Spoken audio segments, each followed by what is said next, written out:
کافر خود بخود آگے بڑھ کر جتنی چیز کی قیمت بھی نہ ہوتی اس سے زیادہ ان کو دے کر فوراً خرید لیتے کہ کہیں یہ ابو طالب تک اور مسلمانوں تک نہ پہنچے۔ اچھا، اور اس میں یہ دیکھیں کہ ابو طالب کی اس بات پر لبیک کہا سب لوگوں نے،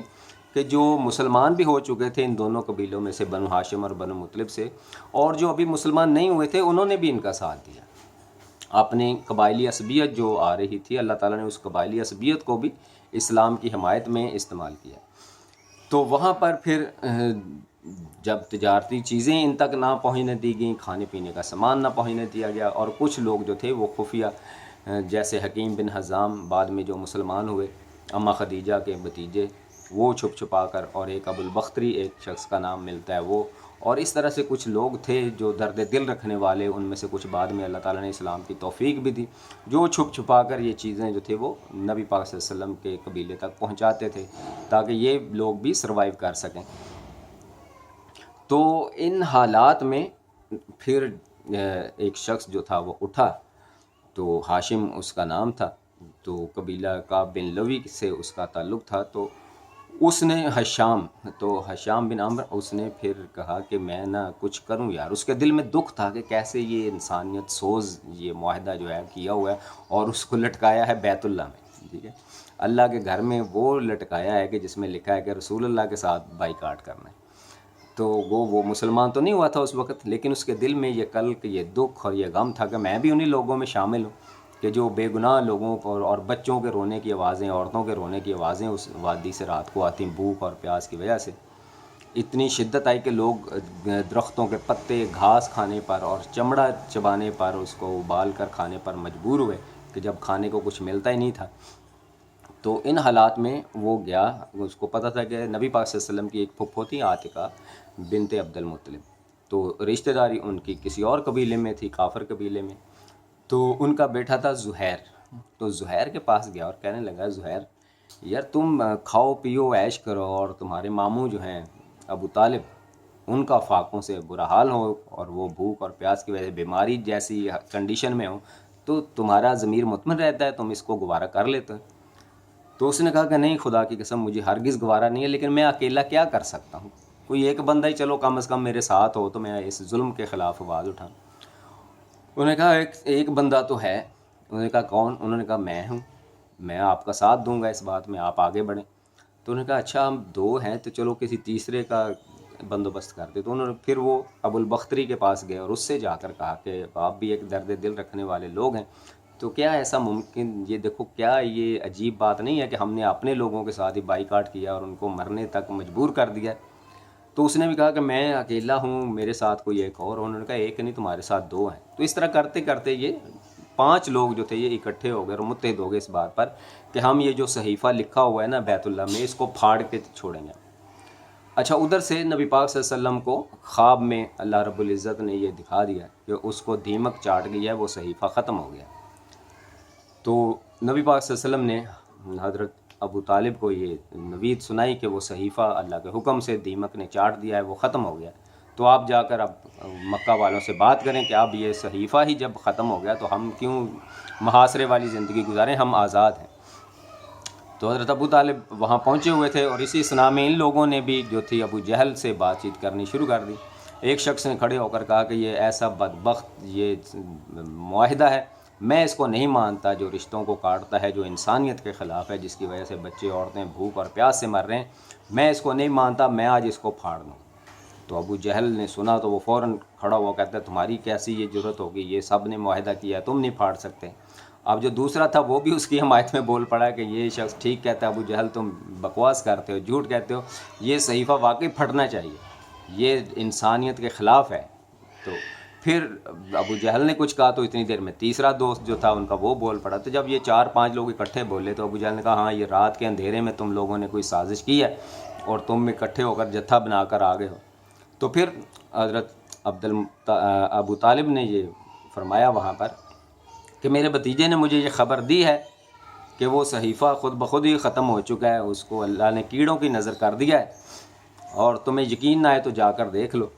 اگر میری بات سچ ہوئی تو آج سے یہ معاہدہ ختم، اور اگر یہ بات سچ نہ نکلی تو ہم اپنے بھتیجے کا دفاع کرنا ہی چھوڑ دیں گے۔ تو کہتے ہیں کہ کعبہ کا دروازہ کھولا گیا اور دیکھا کہ وہ صحیفہ جہاں لٹکا ہوا تھا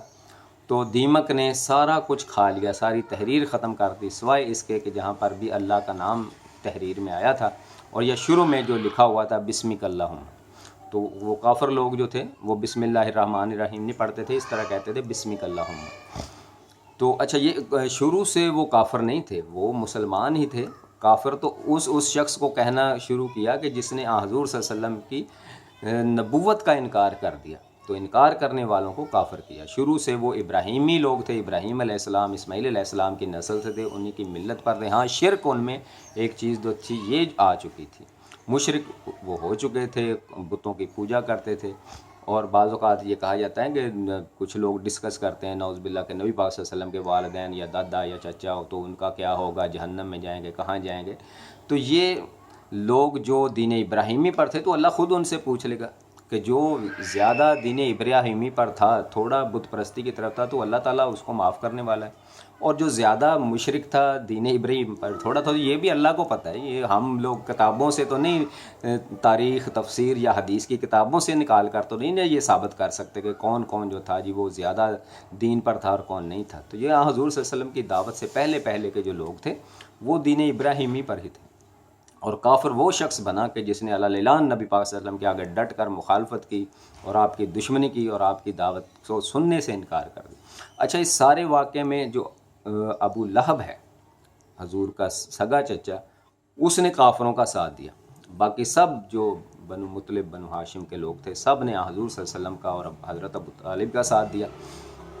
اچھا جی محاصرہ پھر جو تھا وہ اس طرح ختم ہوا اور لوگوں نے بڑی خوشیاں منائیں آپس میں، جن کی یاری دوستیاں تھیں، کوئی مسلمان تھے یا نہ تھے، سب آپس میں ملے گلے۔ تو پھر یہ جو سال شروع ہوا نبوت کا 10واں سال، تو اس میں پھر آگے چلتے چلتے حضرت ابو طالب جو تھے ان کا انتقال ہوا۔ تو ان کے انتقال سے پہلے پھر کافروں نے ایک آخری کوشش کی، تقریباً 25 لوگ کہتے ہیں کہ اس وفد میں شامل تھے، بڑے بڑے رئیس اور سردار، عتبہ بن شیبہ اور ولید بن شیبہ اور ولید بن عتبہ، اور اس طرح یہ جو تھے یہ بدبخت ابو جہل، ابو لہب اور بے شمار لوگ جو تھے یہ اکٹھے ہوئے 25 کی تعداد میں وفد لے کر، اور جا کر کہا کہ جی ہم آپ کی عیادت کے بہانے آئے حضرت ابو طالب کے پاس، اور کہا کہ آپ جو ہے نا بس اب ہمارے بزرگ ہیں جی، ہم لیکن یہ چاہتے ہیں کہ ہم کوئی پیچ اپ ہو جائے ہمارے درمیان اور آپ کے بھتیجے کے درمیان، کہ کچھ باتیں وہ ہماری مان لیں، کچھ ہم ان کی مان لیں، ہم مسلمانوں پر ظلم و ستم نہیں کریں گے، اور یہ جو ہے نا یہ ہمارے بتوں کو جو ہے نا برا بلا کہنا چھوڑ دیں۔ تو سرکار دو عالم صلی اللہ علیہ وسلم نے پھر وہاں پر ارشاد فرمایا ان لوگوں سے، اچھا مختلف روایات ہیں نا یہ، تو ایک روایت میں ہے کہ اپنے چچا سے فرمایا کہ چچا کیا میں ان کو ایک ایسی بات نہ دے دوں، ایک ایسا کلمہ نہ دے دوں کہ عرب کے یہ بادشاہ بن جائیں اور عجم جو ہے یہ ان کا باز گزار بن جائے، ان کو ٹیکس دینے والا، ان کو جزیہ دینے والا بن جائے۔ بعض روایت میں ڈائریکٹ ان سے کہا کہ میں تم کو اس سب کے بدلے میں ایک ایسی بات نہ بتا دوں، ایک ایسا کلمہ نہ بتا دوں کہ تم عرب کے بھی حکمران بن جاؤ اور عجم بھی تمہارے قدموں کے نیچے آ جائے۔ یعنی عرب و عجم جو ہے یہ اللہ تعالیٰ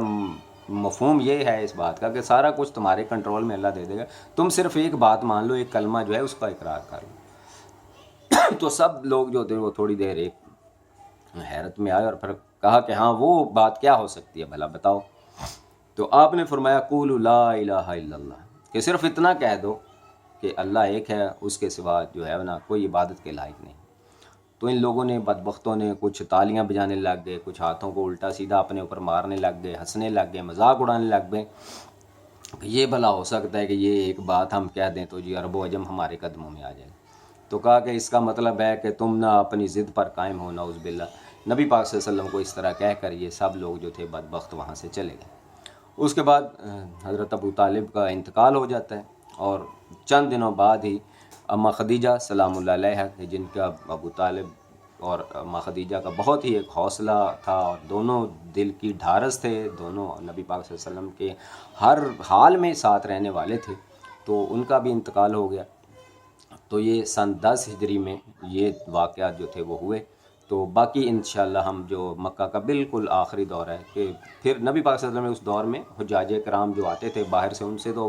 بات چیت ہونا شروع ہو گئی تھی، مدینہ کے لوگ تھے ان کے ساتھ بھی ڈسکشن تھی، اور یہ ہم پچھلی ویڈیوز میں تذکرہ کر چکے ہیں کہ بنو نجار کے جو قبیلے کے لوگ تھے مدینے والے، وہ حضور صلی اللہ علیہ وسلم کے دادا پردادا کے دور سے بھی آپ صلی اللہ علیہ وسلم کے ساتھ رشتہ داری میں تھے۔ حضرت عبد المطلب کے جو ماموں تھے وہ مدینہ کے لوگ ہی تھے، تو پھر کس طرح سے وہ لوگ آئے اور پیارے نبی صلی اللہ علیہ وسلم جو تھے وہ ان کے ساتھ گئے۔ اللہ رب العزت سے دعا ہے کہ ہمیں نبی پاک صلی اللہ علیہ وسلم کے قدموں کی خاک جو ہے وہ ہماری آنکھوں کا سرما بنے، ہمارے سروں میں پڑے، ہمارے لیے عزت کا باعث ہوگی، اور ہمیں آپ پیارے آقا صلی اللہ علیہ وسلم کے نقش قدم پر چلنے کی توفیق عطا فرمائے، اور آپ کے ساتھ پیار اور محبت کے ساتھ زندگی میں آپ کی پوری اطاعت کرنے کی توفیق عطا فرمائے۔ ربیع الاول کا مہینہ جو ہے شروع ہے، تو اس لحاظ سے بھی ہمیں پیارے آقا صلی اللہ علیہ وسلم پر زیادہ سے زیادہ درود و سلام پڑھنا چاہیے، لیکن ہم یہ بحث کرتے ہیں کہ سڑکوں پر نکلنا چاہیے کہ نہیں نکلنا چاہیے، جلوس نکالنا کہ نہیں نکالنا۔ تو اگر تو کوئی عمل ایسا ہے جو ہمیں موٹیویٹ کرتا ہے کہ ہم پیارے آقا صلی اللہ علیہ وسلم کے ساتھ محبت اور اطاعت کے رشتے میں اور زیادہ مضبوط بن جائیں، تو آپ خود دیکھ لیں ایسا عمل کرنے میں حرج ہو سکتا ہے کہ اس عمل کے نتیجے میں پھر ہم عملی اعتبار پر اطاعت کی طرف آئیں، پیارے آقا صلی اللہ علیہ وسلم کی اطاعت کی طرف آ جائیں۔ لیکن اگر کھا پی کر ہاتھ جھاڑ کر پھر اٹھ کے ادھر کو ادھر چلا جانا ہے تو اس ایسے کسی کام کا کوئی فائدہ نہیں۔ ایسی تو نماز بھی جو ہے وہ ہمارے منہ پر دے ماری جائے گی نا۔ تو ہر ایسا کام کرنے کی اللہ توفیق عطا فرمائے جس میں اللہ کی رضا ہے اور اللہ کے رسول کی رضا ہے، اور ہمیں جو ہے دین کی طرف اور پیارے آقا صلی اللہ علیہ وسلم کی سنت کی طرف جو ہے وہ لے کر جاتا ہے۔ اللہ رب العزت آپ سب کا حامی و ناصر ہو۔ والسلام علیکم ورحمۃ اللہ وبرکاتہ۔